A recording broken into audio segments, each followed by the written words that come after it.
am quand même 18 équipes parce que daaw ku xool xam ni 6 équipes moo fi nekkoon di compétir cette année dañoo déployer les moyens ñoom ñu defar vraiment organiser wu ba 18 équipes ren am nañ ko 18 équipes yi nag appui association mu ngi ci appui ASC mu ngi ci ay ballon mu ngi ci ay peeru maillot mu ngi ci ay dossard sax mu ngi ci donc pour une première fois xam naa président zone bi dina ci dëkk taseet ko jagleel ASC donc ren loolu lañ leen indil pour ñu mën a def ay nawetaan yu jéggi dayoo parce que il faut ñu préparer suñu stade bi nga xamante ni ñu ngi koy defar ci eggagul mais dañuy ren dañoo leen bëgg a won ni que quand même on va avoir un stade digne d'un stade avec 2 tribunes et cetera des gradins ma ni leen nag ren dañuy def nawetaan yu mucc ayib dinaa débloquer parce que daaw 2 millions laa leen joxoon pour que ñu mën a def nawetaan vraiment yu neex ñu profité nag ci bisu tay bi woowaale population yëpp pour sargal leen remercier leen ginnaaw bi ñu remercier président Macky Sall parce que lii lépp moo ko waral ku nekk xam na Tassette ni mu meloon démb ak ni mu mel tey suñu demee ba tey li fi nekk Tassette gis ngeen ko mbooloo mi ñëw na jóge ci village yëpp dañu ñëw pour sargal leen remercier leen ci vraiment ni ci ñëpp jàppee ba président Macky Sall am fi score bi mu fi am parce que Tassette je crois ñun am nañ presque 70%. Donc loolu aussi dafay lu am solo. Opposition bi ba léegi nangoogul d'ailleurs sax am na ñu la cité ne commune Tassette parce que dañu jël carte yëpp andil ko Mamadou Thiaw mu jox ko ay militants ñu bàyyi opposition bi. waaw man boo xoolee département bi ci ñi gën a néew lay jot seen carte ci la bokk parce que tey am naa plus de 3000 cartes yoo xamante ni jotuñu ko donc boo xoolee presque 3500 personnes yoo xamante ni voté wuñu parce que jotuñu seen i carte donc loolu ñuy wax xam nga waxu kasaw la bu doon par exemple jot nañ suñuy carte tey Tassette ñu ngi rawee maa ngi ko taxawu Sénégal bu Idrissa Seck Khalifa Sall 3871 voix mais mënoon lañ leen rawee fii 7000 à 8000 voix rien que pour la commune de Tassette bu ñu jotoon suñu carte yëpp. donc fii ak 2019 moom liggéey bi day continuer waaye amul leen dara lu ngeen di rawee. waaw fii bu soobee yàlla 70% la ñu am département bi boo xoolee ñun rawee nañu presque mën naa ni presque fanweeri junni yi tuutee ci manqué boo boolee département bi ak commune bi mais bu doon département bi rek rawee nañu Idriss Seck fanweeri junni ak juróom-ñaar yoo xamante ni rawee nañ ko ci biir département bi ci 10 collectivités locales yi ca loolu yaakaar naa ni ca incha allah boo xoolee li am Tassette c'est vrai que communes yu bari ñooñu ëpp lu ñu jot ay cartes mais bu commune yëpp jotee seen i cartes suñu objectif mooy élection yii ñëw ñu rawee Idriss Seck juróom fukki junni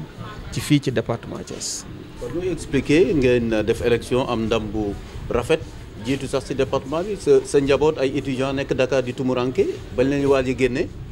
ñu ni monsieur le maire fayul seen appartement bi loo ci leeral. waaw xam nga étudiants yi dañ leen di dimbali rek ci parce que ñun ñëpp jaar nañ ci bu ngeen xoolee man maa jël sama initiative bopp du xaalisu mairie du xaalisu dara ni dama leen di jàppale daan naa leen jàppale avant may nekk maire mais chaque année dañ koy yokk ngeen xoolee ren 3 millions lañ waxoon lañ leen di jox ma leen di fayal chaque 3 mois di leen jox 1400 tickets mais bi ñu demee ci campagne bi ñëpp xam nañ ni ndekete ñoom dañuy jaawale association étudiant ak politique comme nag ñoom dañu jóg di def politique di yàq man fi may wax ak yow nii ca fi mu toll nii ñu ngi dëkk sama appartement ba nga ma leen fayaloon 31 août bii lay jeex mais avant loolu le 1er juillet bi passé le 1er août bii ñu nekk ca nga xam ni deewagul jël naa appartement ba fay ci 1,155,000 maanaam loolu dina leen yóbbu bët le 31 décembre mais loolu maa ngi ko jagleel étudiants yi nga xamante ni jóguñu jànguñu defuñu dara politique rek la ñuy def donc ba pare ñu ngi waroon renouveler et cetera mais le plus important mooy damay lancer appel étudiants Tassette yi parce que ñooñu di wax benn groupe bu ndaw la majeure partie bu ma jëlee appartement bi di fay xaalis boobu xam naa ni étudiants yi plus de 90% man la ñu àndal mais comme dafa am benn groupe bu ndaw bu doon jàpp di ko politiquer looloo tax ma jël appartement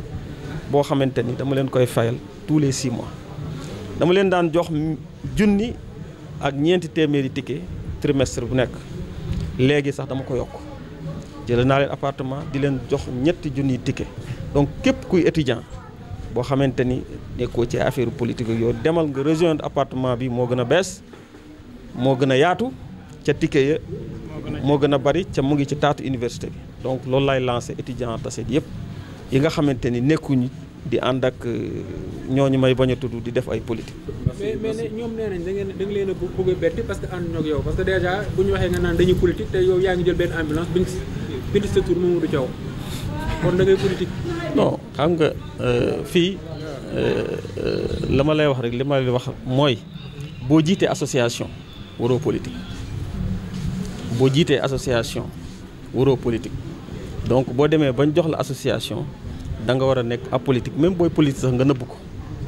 parce que étudiants yi dañ la wóolu jiital la pour nga dem di leen defal ay kii ñoo la falan niñ la fale lañ la mën a teggee donc boo jiitoo vraiment di def yenn yi man tamit am naa def droit li ma neex parce que mairie bi subventionné wul xaalis bi mooy xaalis bi nga xamante ni maa koy gagné sama poche la maa moom sama xaalis nag maa ngi koy jox étudiant Tassette yi nga xamante ni dañu jóg jàng tax leen a jóg ñooñu lay appuyer ñu jàng te ku nekk gis na ni jàng sax ça suffit pas bu jàngee pare da ngay dem nga wuti liggéey et tey Tassette ñëpp gis na ñi jàngoon ñu bëri dañ daan taxawaalu mën nañ ni la majeure partie wutal nañ leen liggéey ci kan lañ ko amee ci nguuru président Macky Sall donc étudiants yi da ngeen di dem ngeen jàngi ngeen am seen i diplôme ñu mën leen a jàppale xam ni président Macky Sall daf fi nekk pour jàppale la jeunesse ca étudiants yi ci jeunesse lañ bokk ñu bàyyi politique bi bàyyi tappale yi. waay dimbal bi leen monsieur le maire jox lan la leen mën a yokkal ci wàllu nawetaan bi ak en retour lan ngeen fas yéene digal lu ngeen dig toujours. waaye ndimbal bi mu ñuy jox moom naturellement ndimbal bu ñu soxla woon la parce que zone Tassette dafa nekk zone boo xam ne dañu yàgg souffrir surtout jeunes yi di football ci ay terrain yoo xamante ni ay terrain vague la amul benn sécurité maire bu mu njëkkee kii bi Macky Sall di doog a falu avant que moom muy nekk maire moom dañoo dajaloo jeunes yi ñu ni ko ñun jeunes yi lu ñu lay njëkk a ñaan mooy stade terrain clôturé du moins mais depuis bi ñu ko waxee loolu ñoo ngi ko si topp ba premier mandat ci la ñu wax ni dinaa leen clôturer seen terrain boobu maître Omar Youm mu ngi fi te loolu tey yaakaar naa ni ku nekk Tassette yaa ngi ciy teg sa bët parce que ku doon wax terrain clôturé tey ñu lay wax stade multifonctionnel aujourd'hui kon yaakaar naa ne mën nañu kontaan ci loolu te xam ni xel mën na dal ci côté subvention bi aussi à chaque fois dañ daan am des problèmes financiers donc dañ doon wàcc gauche droite te affaire jeunesse la moo tax chaque fois man mi nga xamante ni collaborateur direct la am avant que may nekk sax président parce que man juste li ma leen ko waxee produit navétane la à chaque fois dama daan wax képp koo xam mën na cee jàpp rek pour mu jàppale ñu yëkkati ci poos boppam sax di ñu may ki nga xamante day yëkkati si poos boppam di ñu may nag su demee ba nga xamante ni xëy na xaritam mu ngi fi xëy na nitam mu ngi fi ku mu wóolu mu ngi fi yaakaar naa ni du am benn problème ci côté boobu yaakaar naa daal subvention yi fii mu toll nii mosu fa egg wax dëgg fa yàlla waaw et puis voilà bëgg nañu def navétane yu mucc ayib parce que battre nañu record bi parce que pas plus tard que l'année dernière on avait eu 5 ASC la ñu am 6 du moins 6 waaw ren def nañu affaire yi ba fukki ak juróom-ñett te lu may ñaan rek mooy fi mu teg tànkam bu mu ko teggee tax dañu ko bëgg a dépasser parce que commune bi yaatu na trop 51 villages la violence moom man keroog li ma waxoon sous-préfet laay waxaat man bëgguma koy ànd ak violence parce que dëkk bi yëpp mën nañ ma seedal man du ma nit ku violent te képp koo xamante ni yaa ngi yëngu ci violence dinañ dem fa nga xamante ni foofu la ñuy régler mbir yi man moom du ma cautionner violence ànduma ci nga ànd ak man nga bañ a ànd ak man lu ma doon profité mooy aussi lii affaire navétane la am na ay texte am na ay règlement te navétane ku ko xam ni dafa nekk structure boo xamante ni c'est une structure formelle nekkuñ ci informel am na des statuts juridiques dama bëgg ASC yi malgré que c'était jeune ASC ñu dem wuti statut juridique yi di conformer wu ci règlement yi ñuy wax voilà ñu am nañu président boo xamante ni moo leen di former Demba Diop mais damay appeler ASC yëpp ñu dem gëstu ji kayit yi parce que problème mu navétane kenn du ko régler ci politique dañ koy régler ci statut juridique yi